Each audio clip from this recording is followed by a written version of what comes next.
Boas tardes. O meu nome é Paulo Baltazar. Desafiaram-me a vir falar sobre um tema que é um pouco incomodativo, que tem a ver com o facto de que o que é que a pandemia desconfinou, e a minha perspectiva enquanto enfermeiro, enfermeiro especialista na área dos cuidados intensivos há muitos anos, e que teve que, em determinada fase deste percurso de pandemia, exercer algumas funções ao nível da ACSS na colaboração com a Task Force para a organização da resposta dos cuidados intensivos à crise pandémica, e que depois viveu toda esta pandemia, como provavelmente a maior parte das pessoas que me estarão a ver, a ouvir, naquilo que é os cuidados a prestar e as respostas que fomos tendo de dar à situação. A minha perspectiva ao nível das instituições e de suas políticas tem a leveza e o descomprometimento de quem, desde junho, não tem, portanto há mais de um ano, que não tem qualquer função a não ser prestar cuidados a doentes, e portanto é uma perspectiva muito mais de quem está no terreno a lidar com uma situação e com as dificuldades e com os cenários com que nos deparamos. A pandemia desconfinou ao nível de instituições e políticas, mas aquilo que de alguma maneira passa de todo este último ano, e particularmente aquilo que é o ano de 2021, desde janeiro, é um pouco aquilo que são os cabeçalhos das notícias e que traduz um bocadinho aquilo que nós vivemos, não é? É a questão de situação de catástrofe, medicina de catástrofe, portanto, toda uma situação de exceção, toda uma situação de nunca antes visto, em que, com picos e momentos, em que aquilo que se falava era utilizar muita imaginação na resposta à medicina de catástrofe. Noutros hospitais com um pouco mais de elegância não falam em catástrofe, falam em plano muito elevado de contingência, mas na prática, e traduzindo um bocadinho que dizia na altura o Gabinete de Crise de Gaia, flexibilidade, plasticidade, criatividade, imaginação, e portanto eram tudo isto as características necessárias para lidar com esta situação de crise definida como catástrofe. É lógico que utilizar só isto sem a palavra planeamento antes é ser injusto para algumas das pessoas que eu retrato aqui, estas instituições e tantas outras com quem tive a oportunidade de contactar e de perceber o quanto se tentou planear, o quanto se tentou estruturar e responder para esta situação e desde março, seguramente fevereiro, março de 2020. A questão é aquilo que foi possível e como foi possível, e é um bocadinho sobre isso que eu queria falar agora nestes 10 minutos, e portanto não deixar de passar a mensagem de que todas estas pessoas que eu estive a falar até agora, a partir de recortes de jornais, foram pessoas que de alguma forma estiveram muito envolvidas naquilo que foi o planeamento da resposta, naquilo que foi possível. Agora a questão é uma questão estrutural, ou seja, esta imagem que vocês estão a ver era um retrato daquilo que eram as nossas instituições há seguramente 2 décadas, e isto era a fase em que nós prevíamos estar ao dia de hoje, ao mês de janeiro do ano de 2020. Ou seja, em que os hospitais eram redimensionados para uma resposta para doente agudo, que perdiam tudo o que era áreas por transferência para a comunidade, aumentando e muito o peso e a valência da comunidade na abordagem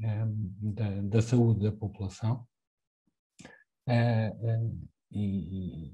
até isso se revelou um problema nesta fase de pandemia, já lá volto. enquanto que as unidades de cuidados intensivos, alargando áreas de intervenção, desde no contexto de cuidarmos de doente crítico, numa perspectiva da urgência às respostas de emergência interna, até a tudo o que está associado a períodos perioperatórios, tudo o que está associado à doença aguda grave súbita, e portanto a dimensão e o peso das unidades de cuidados intensivos eram supostos estarem nesta fase numa dimensão muito superior àquilo que nós sabíamos que estaríamos. Com a vantagem, e isto é só um pequeno à parte, de que a transferência destas valências para a comunidade teria dado à comunidade um músculo e uma capacidade de resposta às situações um pouco diferente daquela que aconteceu nesta crise pandémica e, portanto, isto sem estar a olhar exclusivamente para o meu umbigo dos intensivos, para o meu umbigo do hospital. Mas o retrato passado destes anos não é esse, não é? Isto é um gráfico publicado no relatório da Rede de Referenciação em Medicina Intensiva da Direção-Geral de Saúde em 2016,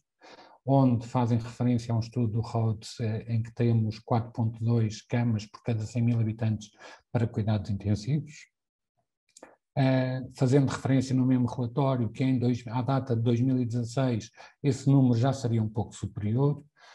Posso, no entanto, dizer que em 2019 este número já é ligeiramente inferior e andará a rondar as 5,3, 5,4 camas por cada 100 mil habitantes, havendo aqui só pequenas nuances em função da análise que não interessam para esta apresentação. Portanto, na prática, o que tivemos foi um encolher das unidades de cuidados intensivos e todos os projetos que tinham sido feitos de expansões, incluindo as propostas desta rede de referenciação, na prática pouco ou nada aconteceram. E, portanto, o que sobra de planeamento para aquilo que toda a gente definiu como catástrofe é um bocadinho, e sem querer brincar com o tema, porque dá pouca vontade, isto é retirado de um site de avaliação do Jornal Público, onde na prática era a previsão das necessidades das camas nas suas diferentes tipologias, e aqui o jornalista até nem trabalhava muito mal, enfermaria, cuidados intermédios, que ele acha que é a oxigenoterapia, e cuidados intensivos porque é a ventilação. E, portanto, já temos os cenários otimistas e pessimistas em função da mudança do R, em função do número de infectados, das pessoas em vigilância, em função daquilo que são os doentes que me entram porta dentro pela urgência, sabendo eu que tenho uma perspectiva de 10 a 15% desses doentes estarem junto a mim nos intensivos, passado um número X de dias, que em média não falhava muito. E, portanto, foi através desta estratégia de planeamento que as coisas foram acontecendo numa lógica de resposta à crise. Sabendo nós, e dúvidas se tivéssemos, com a informação pouco ou muita que nos ia chegando logo do primeiro impacto da crise, em janeiro, fevereiro de 2020, da cidade do Hano, da província do Bay, onde a correlação entre aquilo que eram os discursos, os recursos disponíveis para afrontarmos esta situação e aquilo que eram os resultados medido e avaliado em mortalidade, a correlação era exponencial e, portanto, na prática sabíamos que os nossos escassos recursos, que eram estruturais, teriam que ser resolvidos rapidamente numa lógica de não haveria outra resposta a dar. E, portanto, aqui expansão dos cuidados intensivos, e não é só dos cuidados intensivos, é a expansão de tudo o que é cuidados de agudo, expansão daquilo que foi os serviços de urgência e a necessidade de criar circuitos paralelos. Eu ponho um enfoque nos cuidados intensivos, porque se não fosse para falar de intensivos, tinham convidado outra pessoa, provavelmente. Agora, na prática, era porque era o sítio mais complexo de expandir. E, portanto, expansão é mobilização de recursos. Poderíamos tentar comprar equipamento, poderíamos tentar comprar consumíveis, e eu sou testemunha da batalha ganha ganha. Essa foi ganha por tudo o que foi hospitais, por tudo o que foi empresas, no sentido de tentar fazer-nos chegar os recursos que todos sabíamos ser escassos para a procura mundial, mas que seria a parte menos problemática, não é? E sabendo eu a dimensão disto enquanto problema, a parte mais problemática seria sempre a questão dos recursos humanos, os tais que nós sabíamos que não existiam. E, portanto, desde março de 2020 sabíamos que a resposta só poderia sair de dentro de cada uma das nossas instituições numa perspectiva de estratégia de, independentemente do discurso político e contratar, ok? Não há ninguém para contratar. E muito menos não há especialistas para contratar. E quando falamos de doente crítico e falamos de cuidados intensivos em particular, falamos de especialistas, ok? Não falamos de enfermeiros em número, de médicos em número, é lógico, e já vou falar a seguir, quando falamos um bocadinho de medicina de catástrofe, tudo isso fica tudo isso é aceitável, mas é aceitável mediante determinados parâmetros. Porque quando eu estou a fazer expansão, e neste estudo tão antigo quanto os estudos do Euricos, coordenados pelo professor Dinis Reis Miranda, aquilo que era chamada a atenção, independentemente do rácio distribuído pelas diferentes áreas do hospital, era a necessidade de competências específicas necessárias em termos da carga de trabalho que acontece dentro das áreas de doentes críticos agudos. E, portanto, eu sabia que dar competência nesta área, não é por acaso que eu chamo especialistas, independentemente do modelo de desenvolvimento da profissão que temos, a dificuldade é arranjarmos especialistas. E depois, questões básicas como as curvas de aprendizagem para tudo, ok? Para as técnicas, para o processo mais básico de integração de um profissional para dar resposta a uma qualquer situação e, portanto, quanto mais complexo for os procedimentos, mais complexa vai ser esta curva de aprendizagem e, portanto, mais vai ser necessário antecipar muito tempo, aquilo que é um enfermeiro especialista. E, portanto, quando eu perco um enfermeiro especialista da área de cuidados intensivos e o substituo por outrem que está a fazer o seu tirocínio e o seu início de vida não profissional, mas nos intensivos, eu sei que vou, na prática, estar a receber alguém que veio cheio de vontade e que vai dar um excelente enfermeiro de intensivos, seguramente, daí a alguns anos. E, portanto, eu preciso que isto se traduza. Até porque, acima de tudo, eu preciso garantir segurança. E mesmo em situações de catástrofe, a segurança dos doentes é fundamental. E nós trabalhamos e monitorizamos incidentes na área dos intensivos há muitos anos, agimos sobre eles, tomamos decisões sobre eles, fazemos ações de melhoria sobre eles, mas temos a noção que quando queremos alcançar com essa equipa resultados da excelência, isso é um contínuo de intervenção, de adequação, de melhoria, de paragem para analisar desvios e vieses e dificuldades, ou seja, é toda uma equipa. Portanto, quando nós falamos de cuidados intensivos e falamos de enfermeiros competentes, que eu defino como especialistas nesta área concreta, numa lógica de que é a equipa enquanto todo, que obtém resultados. É o somatório destas partes, ok? Com mais ou menos fragilidades, mas é o jogo desta equipa que me faz poder agir sobre ela e resolver. E depois, quando falamos de Covid, acrescentávamos aqui, não é, aquilo que são o mais complexo do complexo daquilo que eram os nossos doentes, ou seja, doentes que de alguma forma iriam necessitar de muita intervenção, ou seja, de cuidados mais complexos, e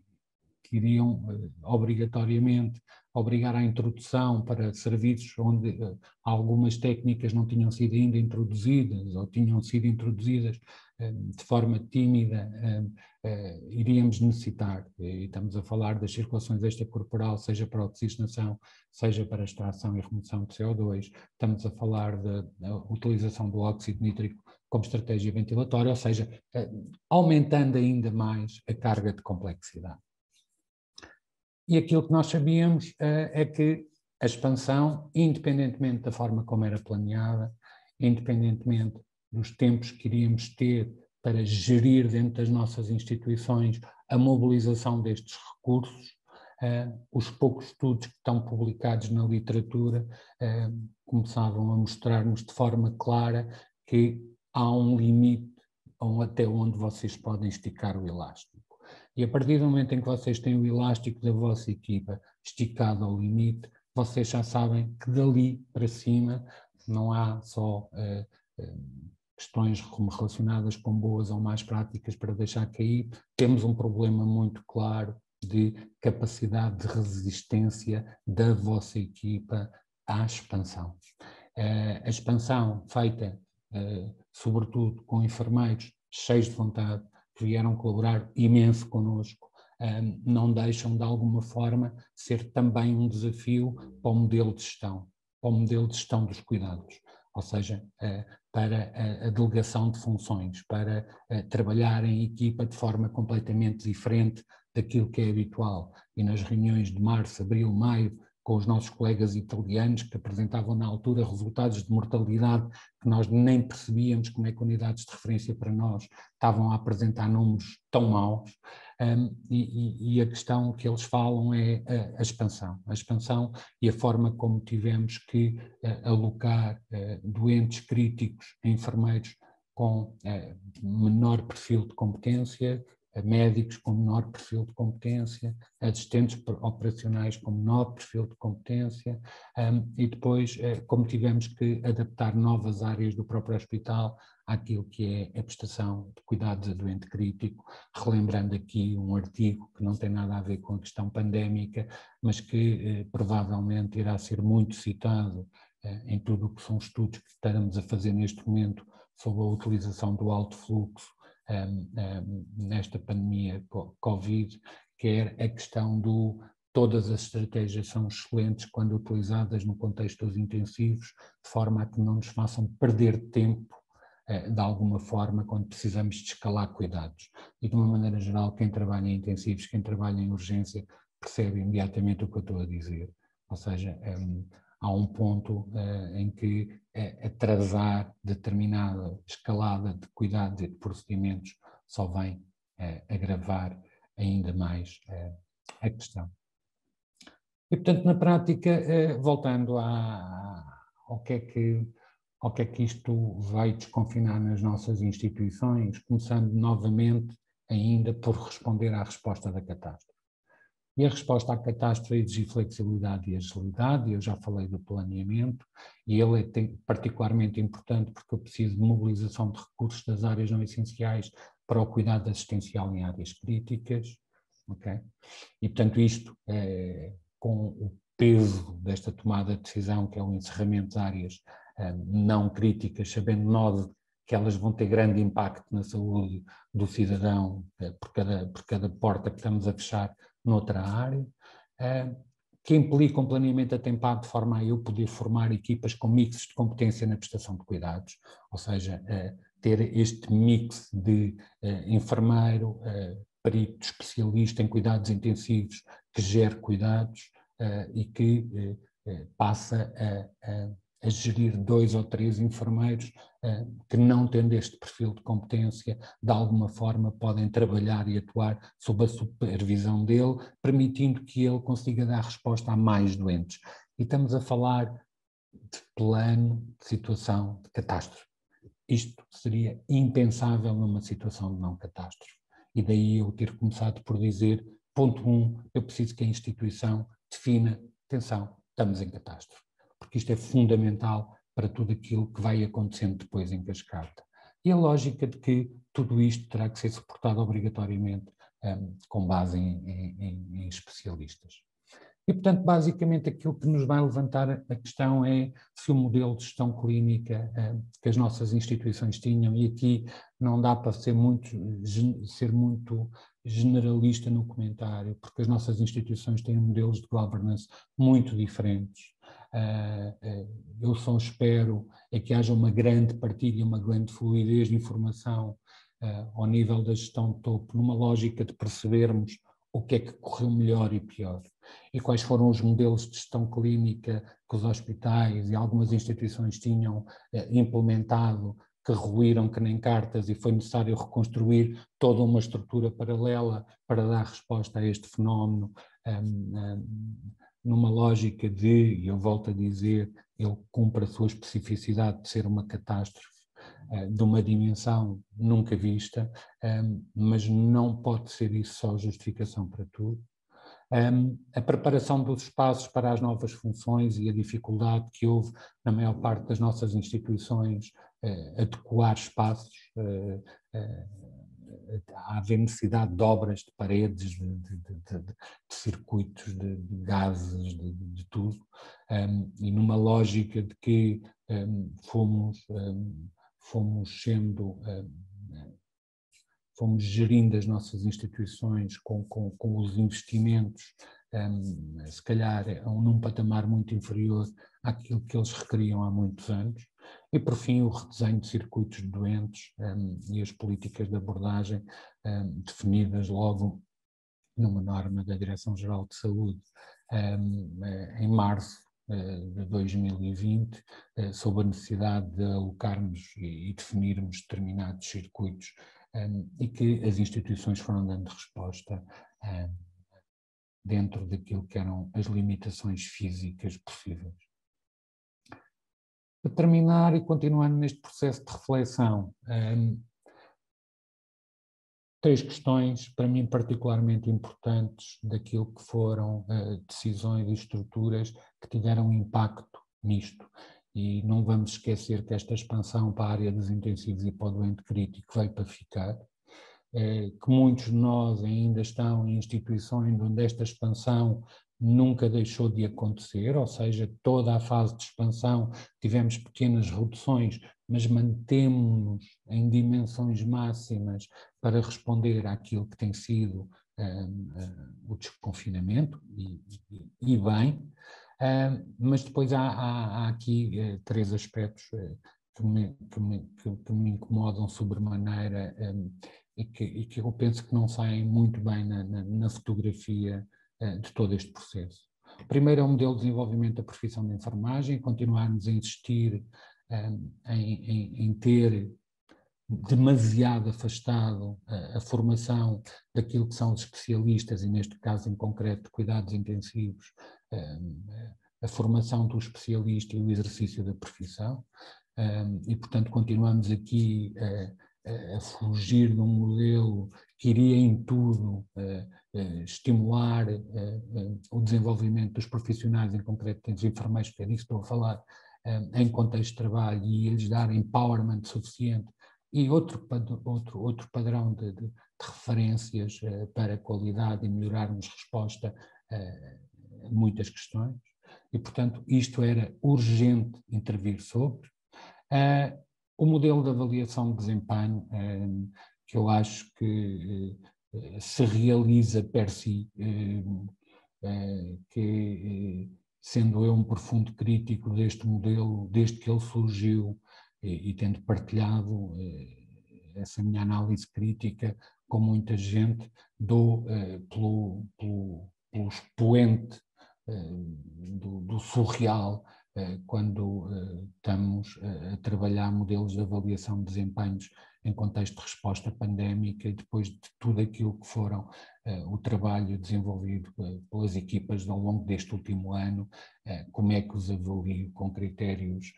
pré-pandémicos, como é que os avalio com critérios e metodologias que de todo eram impensáveis de realizar, mas enfim, provavelmente há dentro da profissão realidades paralelas, e se calhar esta é uma delas. E por fim, o processo de certificação de qualidade, sendo eu um profundo defensor, um profundo crítico nas fases em que a qualidade se transforma burocracia e carimbos, e já não é papéis, mas é PDFs, e não qualidade dos cuidados prestados. O que é certo é que a resposta daquilo que era a certificação da qualidade para a capacidade de interação e de ação perante a catástrofe e a medicina de catástrofe revelou alguma incapacidade dessas estruturas se manterem de pé a darem respostas cabais, havendo meia dúzia de exemplos positivos ao longo do país, mas primam pela exceção e não pela regra. E, portanto, basicamente era isto que eu tinha para vos dizer e agradecer a vossa amável disponibilidade para me ouvirem sobre aquilo que é a minha visão sobre o que se passou nas nossas instituições e o que é que o desconfinamento deixou à mostra e aquilo com que nos devemos preocupar para o futuro. Muito obrigado.